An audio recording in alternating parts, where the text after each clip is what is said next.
Welcome to The Explainer, where we break down big ideas. Today, we're diving into a paradox so bizarre it suggests you can use pure logic to prove, well, pretty much anything you want, no matter how wild it sounds. So let's just start with a question that seems to fly in the face of, all of reality. Can you actually use a perfectly logical argument to prove something that is obviously fundamentally false? I know, it sounds like a bad riddle or some kind of cheap magic trick. But this is a real problem, and it points to this fascinating, kind of disruptive crack in the very foundations of how we reason. And it's called Curry's paradox. All right, let's get right into it.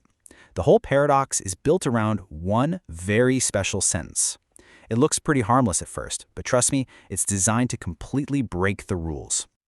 Here it is. If this statement is true, then 2 plus 2 equals 5. Now, look closely at how it's built. It's a conditional sentence, an if-then statement. But the weird part, the if part, isn't about something out in the world. It's about the sentence itself.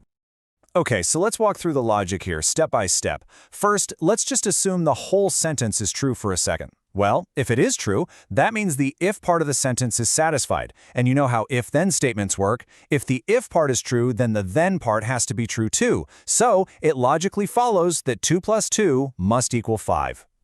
And that's the trap, right? The argument feels completely airtight. Every step seems to follow from the last. But the conclusion is just impossible.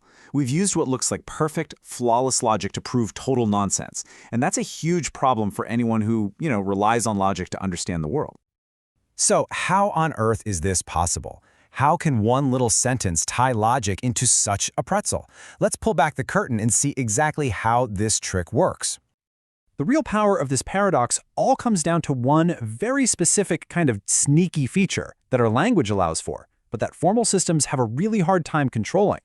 And this is the loophole, self-reference. You see, most sentences we say are about something external, the weather, what you had for lunch, anything. But this sentence is only talking about itself. It's logic turning inward, and that's exactly where things start to get weird.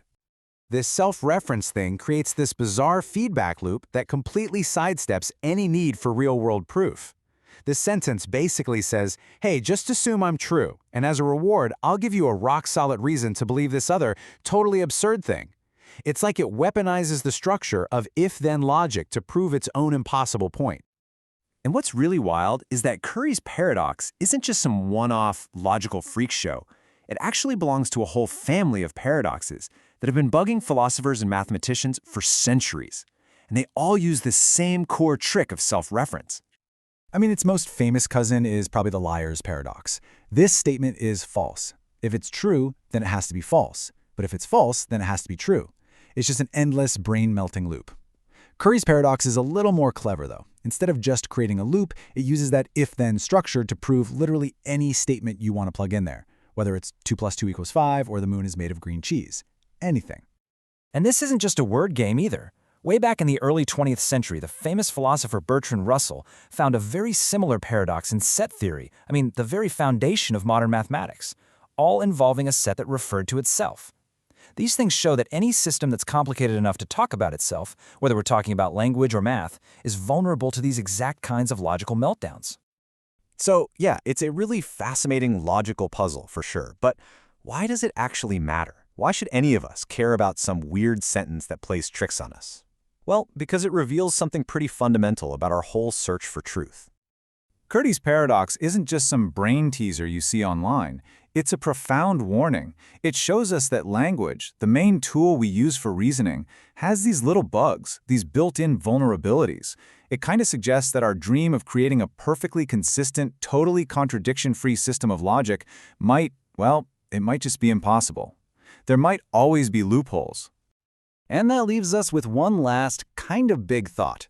We use language and we use logic to build our entire understanding of the world, to find truths that we can be absolutely certain of. But if the very tools we're using can be turned against themselves to prove an absurdity, then what does that say about our whole quest for absolute certainty? It really makes you think. Maybe the ground beneath our feet isn't quite as solid as we'd like to believe.